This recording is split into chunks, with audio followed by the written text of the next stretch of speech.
Morning. I want to have you guys come on in. If you're out in the foyer, kind of milling around, if you'll start making your way in, we'll start here in about 2 minutes. So if you'll come on in and take your seat and talk later, we would appreciate it. All right, we'll start in about 2 minutes.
All right, come on in. We'll get started.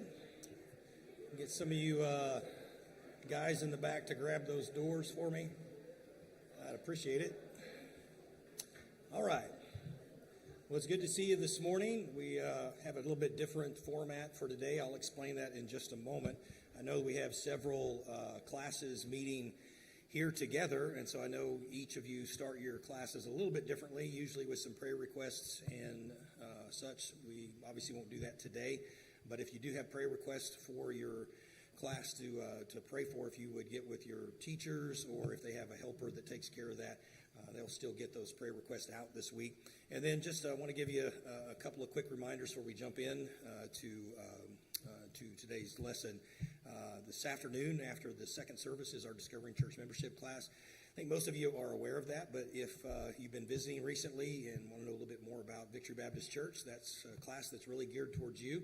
And so if you haven't signed up yet, we can still make room for you. Just let me or one of the staff know. And again, it'll be right after the 11 o'clock service next door in the Family Life Center. And then tonight, I hope you'll be back for our teen service. We try on our fifth Sundays, when there's 5 Sundays in the month, to do something a little bit special. And so our teens are going to be leading the service tonight. And so it would be really good for you to be here just to support them. Have a couple teens actually going to preach. And so that's always fun and interesting and scary all at the same time. But it'll be good for them to get some time to serve the Lord. So I hope you'll be here to support that. All right, there's obviously several other things in your bulletin that you can pay attention to. But let me kind of set the stage for what we are trying to do today.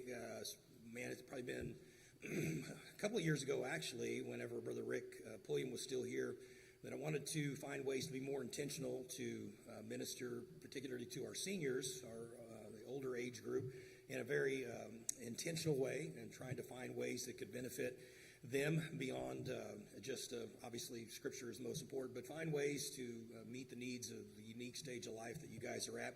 And so we put a lot of different things in place through the years since then. This last year, I wanted to become a little bit even more intentional on how to help with just basic life things. We had the funeral planning thing that a lot of you came to. Surprisingly, more well attended than I actually anticipated. Had a lot of folks show up for that. So I hope that was a blessing and a benefit to you. And we'll do another one of those at some point. But kind of mulling over some of the things that seniors face, and I know there's other classes that aren't technically seniors that are in here today, but it's still good information. But over the last year or two, several things have come to my mind. One, just kind of watching my dad when I go back home, and it never ceases to amaze me how many phone calls my dad gets trying to tell him he needs to switch something or sell him something. And it's a good thing my dad can't hear, because he just sits there and says, what? Hello, hello, and then he hangs up. So it's really no threat for him.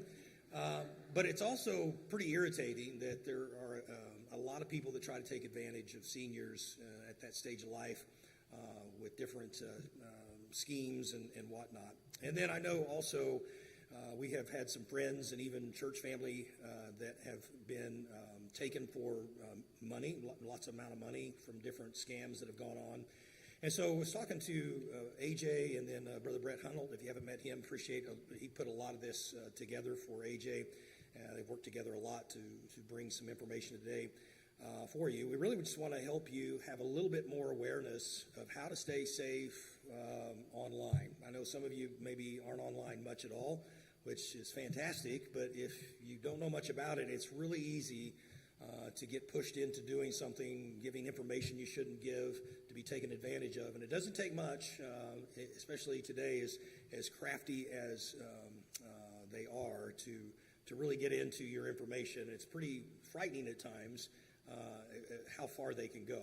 And so there's no way to really cover a ton of information, but I really felt like this would be beneficial to help our church. I know it doesn't feel like a normal Sunday school class, but I think this will be really beneficial for you. So really, you're just going to cover a couple of the main things that take place to swindle people out of their money and out of giving information. So AJ and, as I said, AJ and Brent Hunold have put together this information. Did everybody, by the way, get a handout? If you didn't get one, if you'll raise your hand, we'll make sure we get you one. And so we've tried to spend enough time to put it at a level where it's not too technical. I told AJ, we went through it, I had him teach it to me, because I'm approaching the older generation. He's still the younger generation. And so a lot of the things that he knows and just does is just second nature, where I have to go back up and say that again. What in the world are you talking about? And so we've really worked hard to try to make this where it'll be helpful to you. And so I'm sure there'll be a little bit of time for Q&A. And if at the end of this you're still a little bit confused or you want more information, obviously you can get with AJ and we can try to help with that. But again, this is going to be more of an overview. So if you really want to get technical, don't go too far into this. So right now I'm going to just go ahead and have AJ come ahead and present this information to you. Again, I'm praying that it'll be a blessing to you.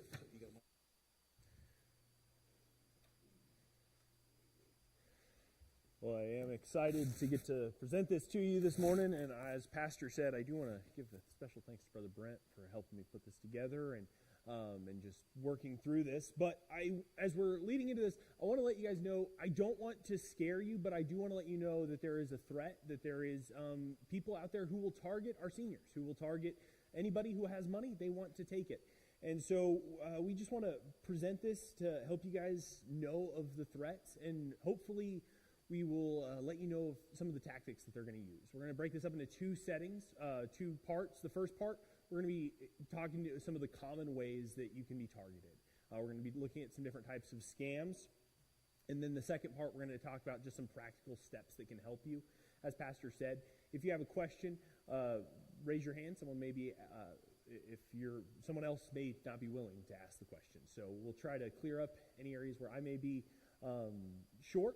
The theme verse for why we're teaching this is Proverbs 22, verse 3. A prudent man foreseeth the evil and hideth himself, but the simple pass on and are punished. We don't want anybody to be punished. We don't want to be simple. We want to be wise. And so let's open in a word of prayer, and then we'll jump into our presentation. Heavenly Father, thank you so much for this day. Thank you for just a church where we can come together and, Lord, meet the spiritual needs, but also just physical needs. And this time of life, Lord, I pray that you would help us to be wise, help us to listen well, help us to just go forward and honor and glorify you. Help us to be good stewards of the things you've given us. We'll give you the praise, the honor, and the glory, and it's in Jesus' name I pray. Amen. So cybersecurity is simply about protecting your personal information and your devices while you're online. I got a question. Who here would consider themselves like pretty technically literate? Okay. Who here would consider themselves to be like not a computer person? All right, these are my people. Fantastic.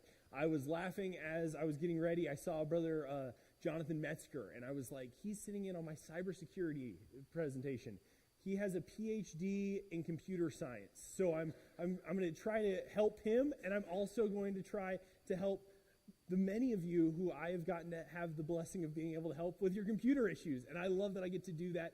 So we're going to try to speak to both groups today. And if you have questions, like I said, we're open to hearing those. So we're going to cover a few different types of scams today. But as a general rule, if you're using the internet and something feels too good to be true, it probably is. That's just a good rule. There are lots of liars on the internet. I know some of you have heard that you can believe everything you read online. That is not the case today, okay? And so the different types of scams we're going to cover phishing scams, we're going to cover fake pages and quizzes, we're going to talk about tech support scams, the grandparent scam, and then romance and imposter scams. And we're going to look at these and try to help you to equip yourself to recognize, oh, this is what's occurring. Why did I receive this email? Why did I receive that text message? Why did that pop up on my news feed? What's going on here? So the first type of scam, this is probably the most common. It's a phishing scam. And it's phishing with a PH. The idea here is they're going to hang some bait out there and try and get you to bite. You are the fish, they are the fishermen, and they want to get you to bite. So this can come in a couple of different formats. The most common is emails. It's estimated that about 3.4 billion phishing emails are sent every day, or over 1% of all emails that are sent are these phishing emails. The way that you'll see these is it'll come through, it'll be a link, or you'll see like a hyperlink, click here, it'll be something to try and get you to click on those links. They'll be presenting themselves as someone that they're not. There's also kind of been a modern iteration of this with the smartphone, is you may receive a text message. I've received several of these. I went forward. Nope. I don't know if me or Russ did that. Okay, there we go. One of the text messages that you'll get a link in your text message, the one I've received has been either U.S. Postal Service. You have a package that needs to be picked up, and you'll click this link. Who's received one of those? Yeah. Okay, all around the room. Other one I've seen is Department of Public Safety. Your vehicle needs to be registered, or you have an unpaid bill. You'll receive a text message like that, or you may receive an email that looks like one of the ones here. So we have here is the anatomy of a scam email. I know this is kind of hard for everybody to read, but I tried to convince people to move forward, and you guys looked at me like I was insane. I'm looking at you, Laverne. Okay, you guys were like, I'm not leaving my seat. You should have made it bigger. But this is the anatomy of a scam email. So one of the key things you can look at is who the email is from. So you can see that would be this top area up here at the top. Now this one is either a strange name, or what you may also notice is the email address. It may say a good name. One of the ways that I've received this is I've received probably a dozen or so emails from Pastor Scott Kelsey, and it'll say something along the lines of, AJ, I am in a secret time of prayer. I do not wish to be disturbed, but the Lord has laid it on my heart to buy gift cards for all of our deacons. So if you can please go to the store and purchase some Visa gift cards so that I can be a blessing. I want this to be a surprise, so please don't mention this to anybody. And I'll go, Pastor's not in a secret time of prayer. He's making fun of Tim, right? No. But you'll receive these emails, and it'll say Pastor Scott Kelsey. But whenever you click that email address, it opens up, and it'll be from a bunch of random digits or from Hotmail or some weird email address that I've never seen before. I know Pastor's email. I know that he's going to send me an email. It's generally going to come through the staff email domain, and so it's going to say vbccp.org. If it's coming from anywhere else, then it may be his personal address, but more than likely than not, if he's reaching out to you guys, it's going to be from our official domain. And that's what you need to recognize, is that if you're receiving an email from someone, why are they all of a sudden using a different email address than the one that they've always used? That's an indication that you're receiving something from someone other than who they're presenting themselves as. Some other things that they may use is they're going to use things like insane discounts or multiple mentions of an offer. You'll notice this email has lots of these blue underlined hyperlinks. If you don't know what that is, basically that will redirect you or take you to a different website. They're going to take you away from the safety of your email service and take you to another website. That's called being redirected. You can also be redirected through sources like Facebook or, like we said, through a text message, taking that link, going to a different website. And so they're trying to get you to click those links. They want you to go leave the safety of your email browser and go somewhere where you are more vulnerable. So they may use things like this, insane discounts or multiple mentions of an offer. There's also going to be urgent calls to action. Click now. You don't want to miss out, right? It's like the Billy Mays trying to sell you on late night TV, but in this case, it's scammers. Once again, unclear. You're not sure where you're going. It's directing you to a different website. And these phishing emails, they're constantly developing. Even as I'm presenting this now, there's new ways that they're always trying to think of ways. How can we get you to bite? How can we get you to follow this link? How can we get you to go leave the safety of where you are to go somewhere that's not as safe? So just be careful anytime you receive or see these links. Even if it seems legitimate, well, you can be deceived. So that's what this next slide is. We're going to look at fake login pages. So you look at this, and from where you're sitting, you go, AJ, that's obviously a fake login page. And that's because they're not nice enough to put fake login page across the front for you. It'll just say facebook.com, and it'll have your login information right there. And you'll go and you'll type it in, and then they will have your login information to Facebook. The way that you can tell that this is a fake login page is if you'll see where the big red arrow is. They also don't include that up here. That says solardiamond.com. Can I tell you? Mark Zuckerberg made sure that he owns facebook.com and he owns Meta. He doesn't need to use Solar Diamond or any other website. And what you want to make sure is that you're on the website that it's presenting as. Now, Facebook may seem relatively innocent, but they can do this with things like Chase Bank, Wells Fargo. They can do this with RBFCU. They will create a fake web page. There used to be kind of the knowledge that whenever you would go to these fake web pages, that you would be able to tell it was fake because it would be pixelated or the graphics wouldn't be very good. You could also find typos, or you would find errors. It would just be not a very good website. Unfortunately, I know everybody in here loves AI. I've heard you guys all talk about how you love it and you have no complaints, but it has equipped scammers to make much better scam websites. So we can't just rely on hoping that scammers don't know how to speak English very well anymore. But you want to make sure that if you're going to a website, so say you receive that email from Chase Bank that says you have an urgent bill that needs to be paid right now. We'll talk more about this in safe browsing habits, but don't click on the link. Instead, go directly to the website. So you can either go to your home page and click the link that you've already had saved, or you can go and type in chase.com and go directly to that website. When you go to Facebook, don't follow the Facebook link in an email. Go directly to facebook.com. If you receive a text message from the U.S. Postal Service, they're probably not texting you, but if you're worried that they are, go to the post office or go to USPS.com and access it that way. Just avoiding these links will help you from being deceived into following these fake pages. So we've got fake pages. Another place that these links can take us to are things like this. These seem a little bit more innocent, but they are dangerous. Has everybody seen the figure out what type of flower you are quiz on Facebook? Or what song describes your life? Where should you retire? What cartoon character are you? That seems so innocent and it's fun, right? I'm on Facebook and I've seen you guys. And sometimes we click these and we get a post and it says, wow, I really found out that Bruce Springsteen song totally encapsulates my life. It's perfect. These seem innocent. The problem is that what these quizzes do is they ask you questions and they use the answers to those questions to find out more information about you through your IP address, through your digital footprint. They're able to figure out who you are and to create to use that information to then to steal your identity or present themselves as you. So if you click one of these, you may receive something like this. What song describes your life? Take your music journey. And it'll ask a question. What was your first concert? It's a great question. In fact, if we were standing in the cafe and I asked you, what was your first concert? We may have an interesting discussion about whenever you were younger. And that's a great question for you and I to have that discussion.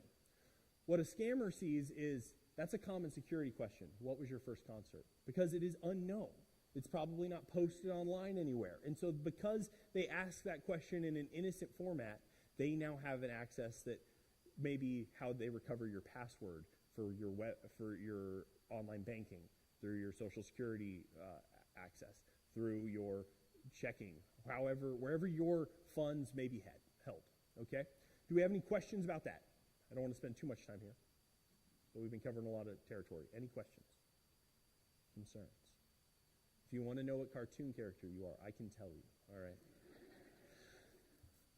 Okay, so the first type of scams we've talked about, we've covered the phishing scams. That's kind of the big fish, no pun intended, to cover how and then where those links will direct you to. And whether it's a fake web page or one of these areas where they can gather your identity to try and access your different online information. Moving forward to tech support scams. This is pretty common. It'll come in the form of a pop-up. You may see it on your web page.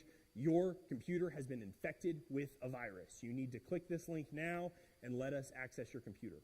Another way that this may come is you'll receive a phone call, and it'll sound very official. It'll say, "This is Microsoft. We've called to inform you that your computer has been compromised. If you'll hang on with me for a few minutes, we'll be able to get that fixed."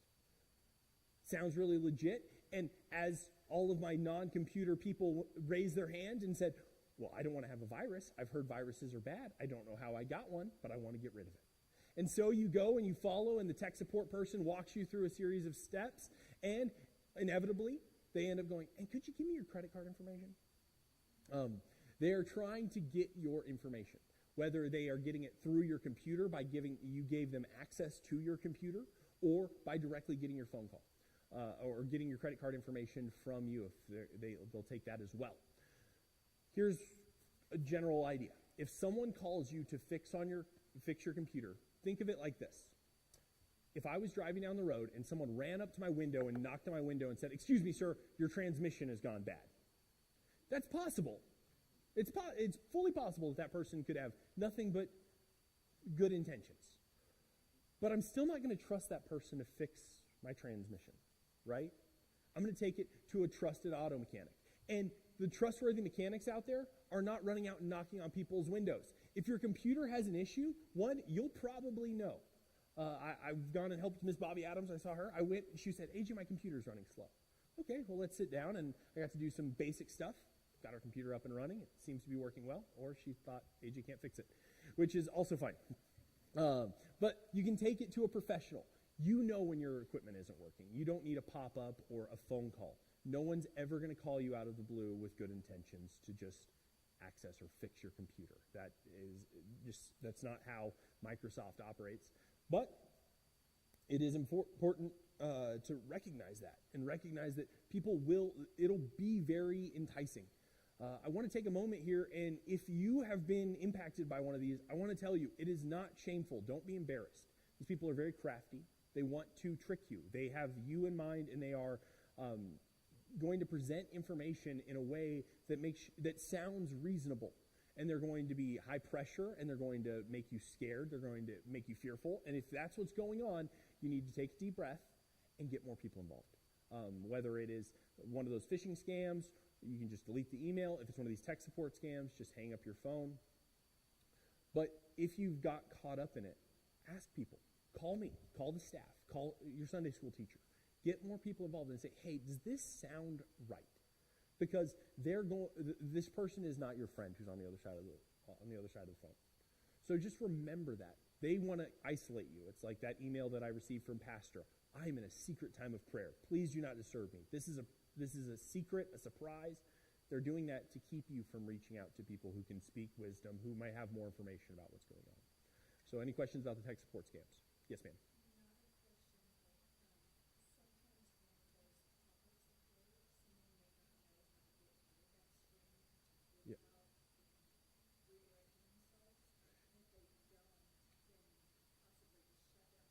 Yeah. If they start popping up, they'll put fake X's up there. You can just close the window. You can force close the application. Or as Ms. Stephanie said, just shut down your computer. Restart over. Everybody should be turning off and turning back on your computer. That fixes like 95% of your tech issues. I will let you know. That is always good advice. So thank you, Ms. Stephanie. Any other questions? You guys are listening much better than Kate was yesterday as I was practicing. The next scam, the grandparent scam. So this is something that has been going on for a long time. It's gotten better as AI has developed better voice mimicking technology.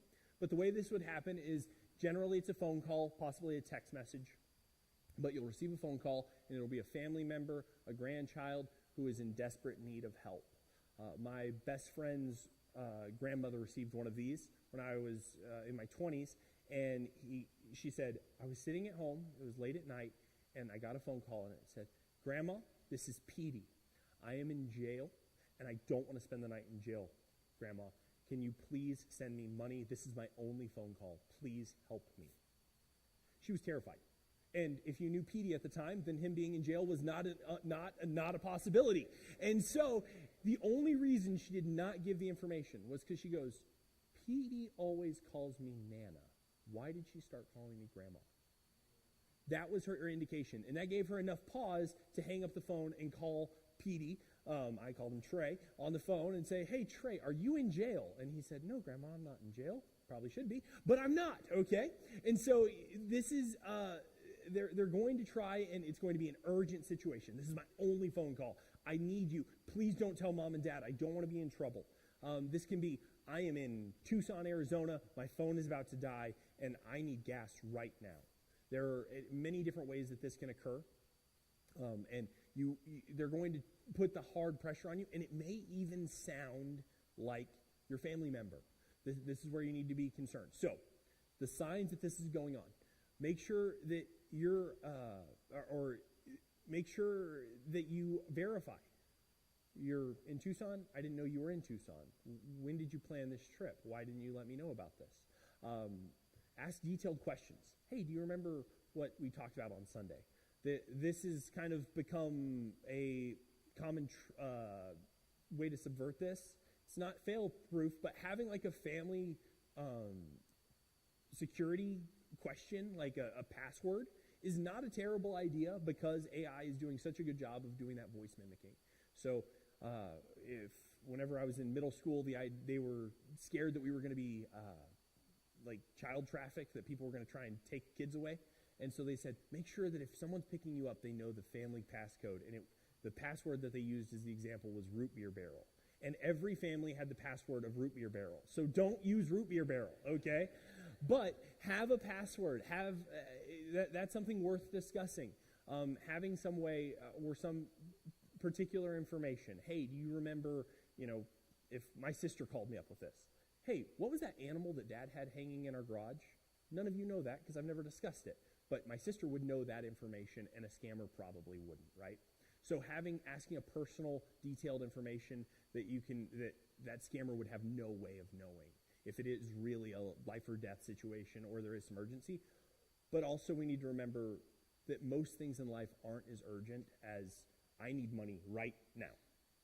Your phone's dying, it's okay. Go into the gas station. You got a flat tire, it's going to be okay. Like, we can work through these situations. There are workarounds, but they're going to try and make it seem like there is no other possibility than you giving me the credit card information right now. Any questions, comments about the grandparent scam? Okay, then we will continue on. Just to understand this financial impact. In 2023, adults age 16 and over lost $1.9 billion to fraud, with the grandparent scam contributing significantly to these losses.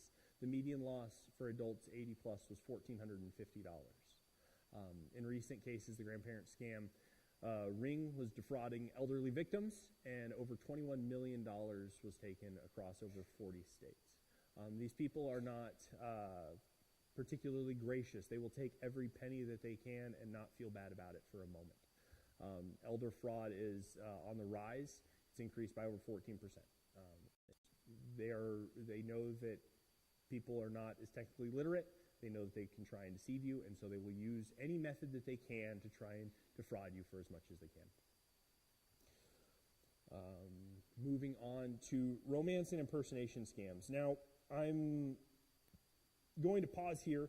I tied these together, and the reason I did is because it is basically, this is different from the other scams that we've looked at. This version is they're playing the long game. So what this may look like is a romance scam. The way that comes across is, I've got a beautiful Russian girlfriend, and she wants to come visit me next weekend. And so she texts me, and, okay, I want to come see you, and can you just buy my plane ticket? And so you buy the plane ticket. And then they get stuck at the airport. And, well, I know, you know how corrupt Russia is. If you could just send me $500 real quick, I'll pay off this Russian guard, and I'll be in the air, and I'll be flying. It's all nonsense. These people don't exist. There is no Russian girlfriend. It is some sweaty dude in Bangladesh who is texting you, all right? You laugh, but this happens. It is a real possibility. Is they use people who are, they know that people are lonely. We know that people are isolated, and they start having these conversations, and they'll try and, just like a real manipulative relationship, they'll try to cut you off from your friends. They'll try and cut you off from your family. They'll say, oh, we have true love, and you just don't understand. And you go, well, I'm far too wise to that. I'm happily married. I would never try and talk to that Russian girl online. That's great. Hope that's everyone's case here. But there are also impersonation scams, and this isn't just for older folks.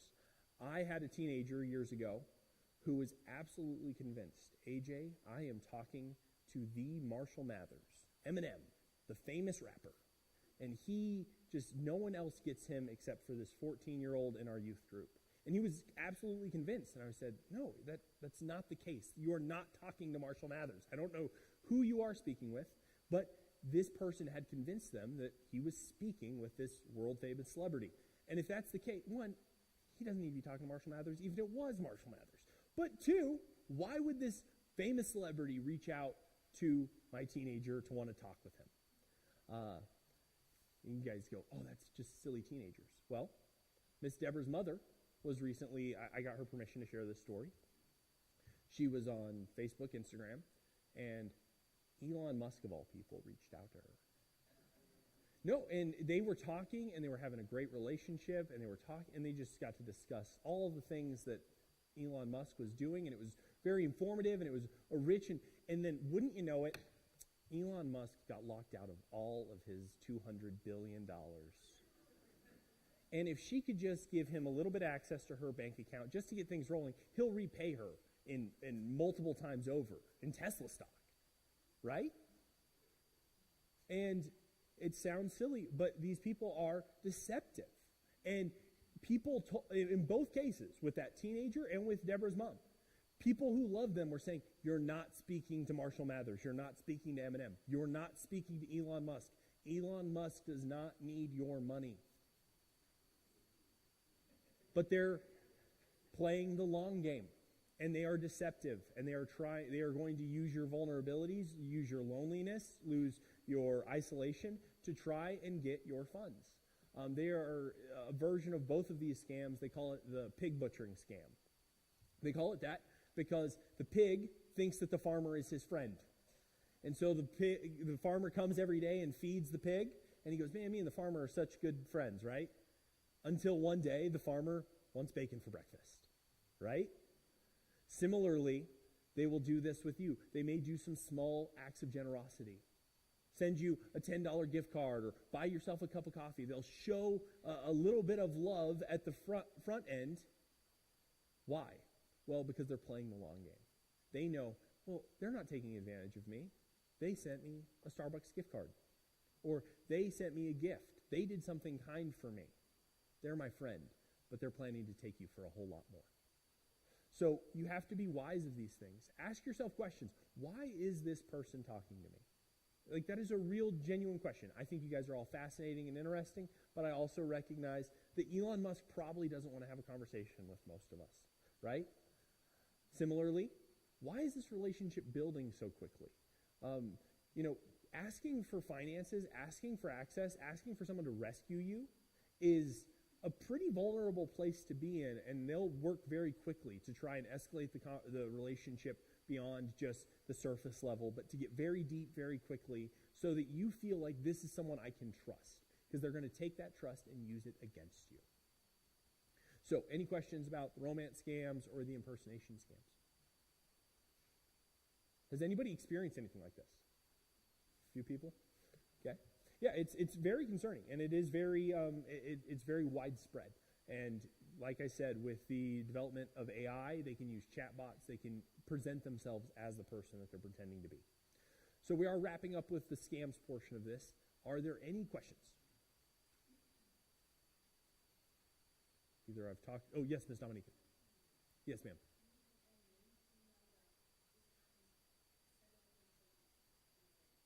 Mm-hmm.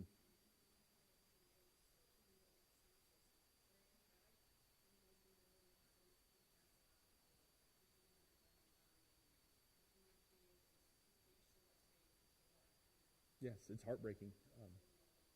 Yes. Um, I recently heard a story about a man. He received a text message from a woman, and he texted her back and said, "Hey, I think you have the wrong number." And they started texting back and forth. He was a widower, and he was talking with her, and she casually brought up, "Yeah, I work in real estate, and I also do some investing stuff on the side." And they were just having this conversation, and he was not an unwise man. He had made very smart investments, and she started talking about how much money she was making in crypto. And so he sent her $500,000. She then showed him his account, and in the matter of a few days, that $500,000 had become $2.3 million. It was a sure thing. It was amazing how much money he made overnight. And so he sent her the remainder of his retirement account, another $500,000. Over $1 million this man sent to this woman. And he was sitting there, and he was talking to his daughter, and he goes, "Do you have any money? I have found a golden goose. You need, can you take out a HELOC? Can you take out a mortgage on your home? Let's get some money, because it's printing money over here." And his daughter looks at it and goes, "Dad, that's a scam." And he goes, "No, it's not." And he showed her a very legitimate looking investment website that green line going up and to the right, right? It's what everybody wants to see. The money is just flowing in. And she goes, "Well, try and pull it out." And in a few minutes, his friend was on the phone, and he goes, "Well, you can't pull it out for like 48 hours. But because, and she gave all this technical jargon, and he goes, "Nope." And by the time the 48 hours had cleared, all of his money was gone. It was overseas. The money was gone without a trace. And he had lost his entire retirement. Something he had worked his entire life to put his nest egg away. And obviously he hadn't been unwise. Obviously he hadn't been a fool. But it just took one time. One person being conniving, and it was what he thought was a wrong number. So you have to be careful about these things. We have to be wise as serpents and gentle as doves, is how the scriptures describe it. We need to be wise as serpents, because there are people who will take advantage of you, and it is heartbreaking. And I'm sure we could go around, and there are many stories like this. So we're going to go on to some safe browsing habits, but I want to make sure are there any more questions? Okay, so we're going to go to safe browsing habits. So whenever you're online, you want to make sure that we are always using, whenever we're going to websites, we want to make sure that we always type important websites into our browser instead of going through a link through an email or through Facebook or through a text message. The one exception to this would be if you use like Chrome or Safari and it has your commonly visited sites, unless you're commonly visiting a scam website, then those should be legitimate. You should be able to go through those and be relatively safe. But it doesn't take that long to type in UFCCA or whatever the website is for your bank. So it is better to just type in the proper link. Whenever you're interacting with websites, make sure that you look and make sure that they are secured. They should have that HTTP / sign before that. Talk to Brother Jonathan. He can tell you what that stands for, but it means that it is a legitimate website. It is secured. Google Chrome, Safari, they put a little lock up there to let you know that it is secure. If you've been surfing the web, maybe clicked on a Google link, and it pulls up a website, and it'll put a big error sign, one of these exclamation points, and says your connection is not private. That's going to let you know that you're going to a website that is not secured. Anybody who's running a legitimate website is going to take the steps to make sure that their website is secured. There was a few weeks out there where our church website wasn't secured whenever I was first setting up our online presence. And I knew that people will not continue to your website, even though we had no ill intentions. We wanted to make sure that the website was secured. And if I can figure it out, then any legitimate business out there can figure out how to secure your website and make it safer for you to interact with. So generally, just don't try to bypass this. Be cautious about what you download. Whenever you're interacting with a website, make sure that you're going, if you're downloading an app, go to the App Store, go to the Google Play Store, the Android Store. If you're being redirected to a website to download some software, unless it's something very specific, it's just much safer to use those safe avenues. If it's something that you're like, I need this, and it seems a little on the fringe, you probably know. If you're sitting there going, I know an example of where that doesn't work, you're not who I'm talking to. Get other people involved, all right? Ask, hey, is this what I'm looking for? Use a trusted internet browser. Chrome, Firefox, Safari are all excellent. I've heard the Internet Explorer has gotten better, but I don't know because I don't use Windows devices anymore, and I don't trust it. It's been terrible for a long time. So, but using one of these safe browsers, getting something like Google Chrome, Firefox, Safari, they spend millions and billions of dollars to try and make those safer for people to use. It's now Edge. It's not. It's definitely not Internet Explorer anymore. Okay, it's Edge. Okay. Anyway, nope. And so, if a website looks suspicious, like I said, with AI, this has kind of gotten. It's not as easy to identify as it used to be with the development of AI and being able to make a clean website becoming much easier in recent days. This is not as good of an indicator for you, but just are the sales all 90, 95% off? That's a good warning sign that this isn't a legitimate website. If it's not interacting with it the way that you're used to, it's probably not a legitimate website. Avoid using public Wi-Fi for banking, shopping, accessing sensitive accounts. There are, I don't know if you're commonly hanging out at coffee shops, but don't use public browsers or public Wi-Fis. Even here at the church, like we have passwords, but you don't want to just open yourself up.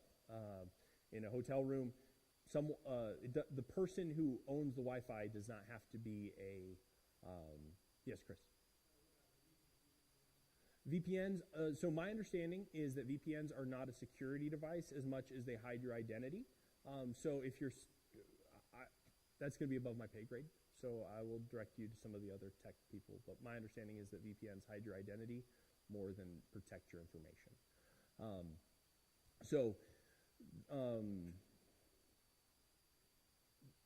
But avoiding using these things, specifically if you're using your phone, if you need to purchase something, you need to submit your credit card information. Just stepping off of Wi-Fi and sending it through your cellular data will work fine. Most phones these days have the capacity to be used as a hotspot if you need to use your laptop or your iPad to do something online. You can go over, do what the secure, handle the banking, handle those secure information on your phone, and then return back to the public Wi-Fi for scrolling Facebook or watching YouTube or doing whatever it is that you were doing prior. Any other questions about safe browsing habits? Was I way off base with the VPN thing? Oh, Jarrett. So let's say you're at a place like the Toyota dealership. The Toyota dealership? Okay. Mm-hmm.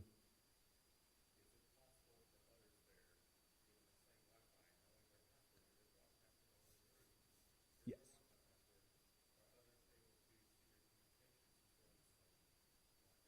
Yes, sir. There should be firewalls that, like, you're now trusting someone else with your protection.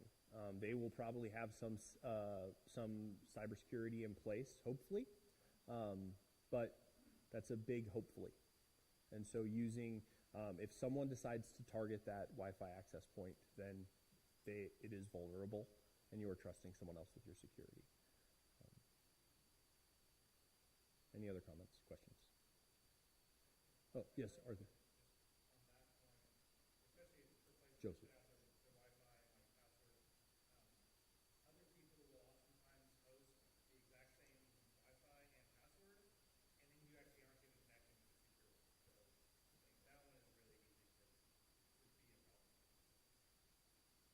Certainly. Anything else? I don't want to skip anybody. If you're completely lost, I put a glossary of terms in the back, and that should help. So here's some basic protections. First thing you should do, keeping your devices updated. I know it's frustrating. Everybody gets mad whenever Apple or Android rolls out a new update. Most of the time, these aren't just to make the device look prettier. These are security protocols that they're rolling out. They'll always put security updates in those. Why? Well, because it is very profitable for people to learn how to exploit our devices. And so while it's a cat and mouse game where if you can figure out how to break into an iPhone, you can become very wealthy very quickly. And so while there's hackers trying to figure out how to break in, Apple is trying to outsmart them, and they're just going back and forth. So whenever a update is available, just grab the update. It takes a few minutes. It may have a little bit of a learning curve, but generally that is the best thing you can do, keeping your computers up to date, keeping your antivirus up to date. It's just implementing that first step of protection. You can install antivirus software. This is probably not as common as it used to be because Microsoft, Apple has recognized that needs to be a native part of our devices. But if you're familiar, Norton or McAfee, or use a legitimate antivirus if you're going to choose to go that route. If you're not downloading large pieces of information off different parts of the internet, it's probably not as necessary. Learn how to spot suspicious messages and websites. Once again, those pop-ups, those text messages, learning how to just recognize those. Never share your password or personal information with someone who contacts you unexpectedly. That is just a good rule. Why is this person asking for this information? Do they need this information? Whether it's your social security number, whether it's your middle name, whether it's the first car you drove, or anything like that. If someone's reaching out, their information is power. It's also accessibility. We live in an online age, and if they have a little bit of information, people can do incredible things. I heard of a man who got his identity stolen. All he needed was his name and birth date, and then because he had his name and birth date, he was able to get access to some records online. He was able to access his social security number, and these two men lived parallel lives. One was living in California, one was living in Colorado, and the man who was actually the person, we'll say John, the actual John realized, hey, I don't have a bank with this bank account. He went to the bank and said, hey, you have an account with my name in it. And he ended up getting arrested because the other guy was presenting himself as the actual person better than the actual person was. And they went back and forth, and he had an ID, he had a state ID, he had Social Security, he was able to access his birth certificate, and he had his entire identity stolen. What you think is innocent or non-consequential information can be used against you. So just make sure you're not sharing that frivolously with people online. And then take your time making decisions online. Scammers will often just create a false sense of urgency. So if you find yourself feeling like, I have to do this now, that's what they're trying to get you to feel, is this must be taken care of. It's going to be far worse if you wait. Continuing on, just some very practical steps here. A password management tool. Whenever I was growing up, my mom, we had a computer room, and in the computer room, my mom had a phone book, and inside of that phone book, she had all the passwords for all of the websites that she would access. And you would go to, wellsfargo.com, and there's the username, there's the password. These password management tools, if I had that phone book today, it would probably be like this thick, right? Because so much of our lives is online. So many of these websites require a username and password, and we're supposed to have a unique username and a unique password for every website. These password management tools basically take that information and they encrypt it to keep it safe. It's a digital version of that. So instead of having to remember every username, every password for every website, you can digitize that and they are secure. Some popular options. There's Microsoft Defender or Passwords Manager. That is for the Windows side of things, and there's also Apple has Apple passwords. These are included in most of your devices or are pretty easy to get, and they're going to be available for just about everybody, and they will work across platforms. So if you have a password on your iPhone, it will also be available on your laptop. And so those are great resources. There are also some third-party options. I don't know all of them off the top of my head, but you just want to make sure you're using a trusted site. For most people, the ones that are included on your devices are going to be fine. Also, benefit is that they are free. So, any questions about password managers? Yes, Hugh.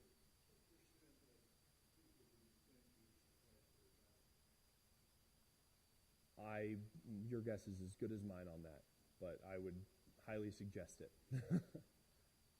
Yes, ma'am.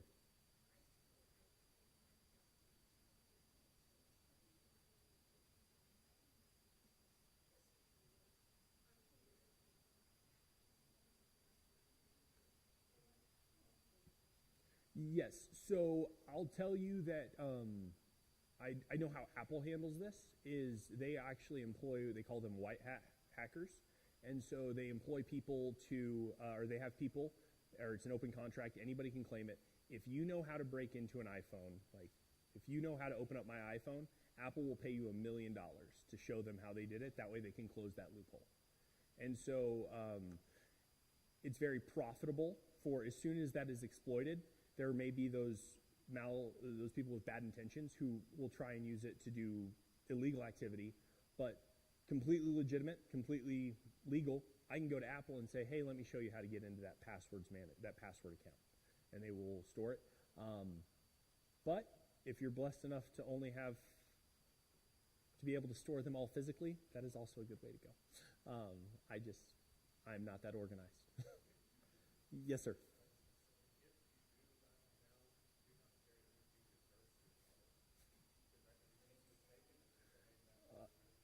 Yeah, so Jarrett was saying, if you are going to write down your passwords, do not carry it with you on your person. You want to keep that at home, because if you lose it, now they have all of those, all that data, or all those access points, all those places that it can be accessed. Yeah, just to write it down. Correct.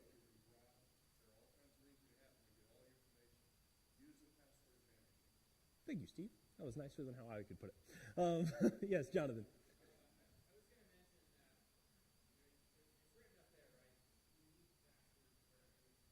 Yes.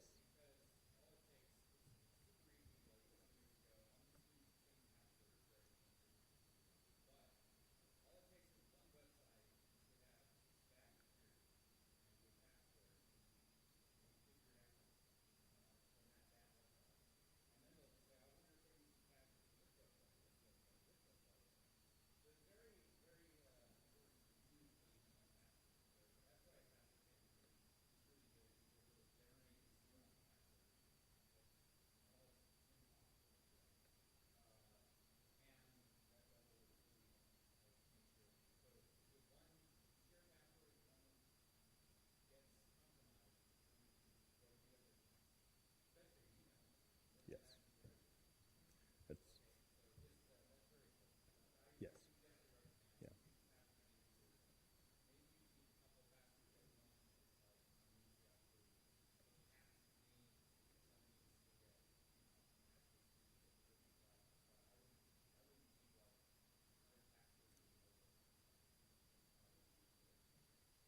Great advice. Yes, James.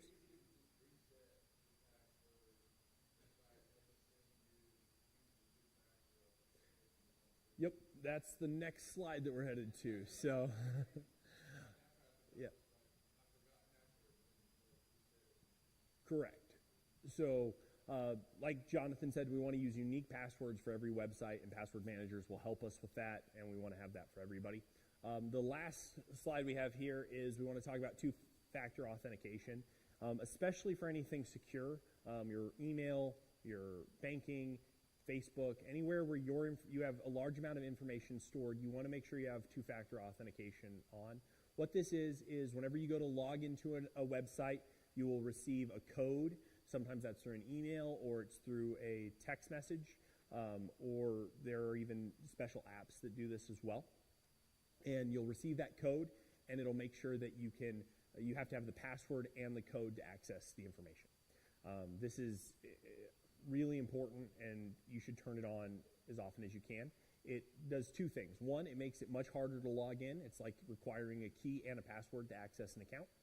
Also, what it does is it will indicate if you have been targeted. If someone's starting to go through your information, all of a sudden Google says, hey, did you try to log in over here?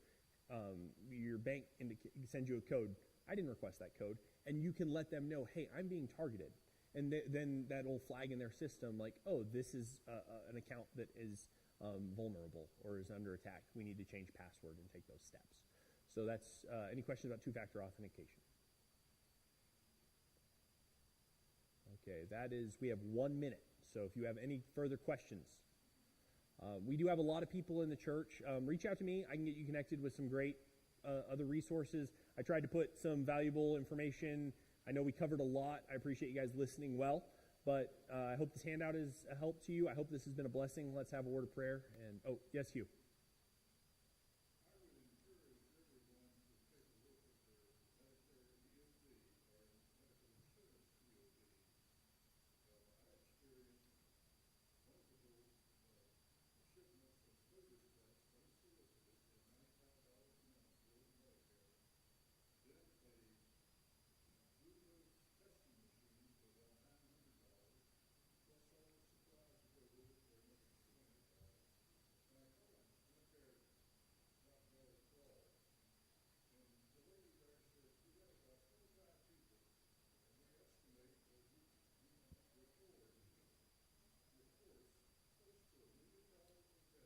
Wow. Yep, Medicare is another vulnerability. Yep.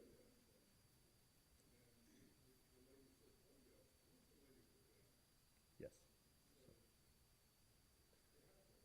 It certainly does. Okay.